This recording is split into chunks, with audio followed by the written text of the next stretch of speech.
From Daily Forex, this is Chris taking a look at Bitcoin, and you can see that we have rallied a bit on Monday, and that's the reason I'm doing this video, because while this is a very bullish candle, and it does, honestly, if I didn't know any better, it signifies that we'll probably get a bit of a rally, and at this point, I think that's just going to be another opportunity to start shorting.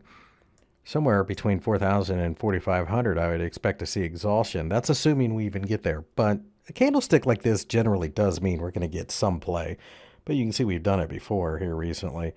I still believe that Bitcoin goes lower to at least 2,500 on a break of 3,000. And I think eventually we go to zero.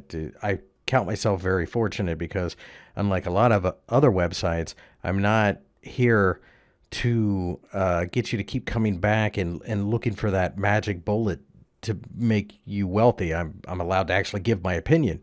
And now that we have 15 central banks, the Fed and the BOE, both are exploring the idea of their own cryptocurrency, you have to ask yourself, would the average person be willing to trade cryptocurrency or use it in transactions from the Federal Reserve, or would they be comfortable with some random currency made by a guy named Satoshi who nobody really knows? You know, I think about your Aunt Mildred. What is she going to trust? Is she going to trust the BOE or the Fed or this?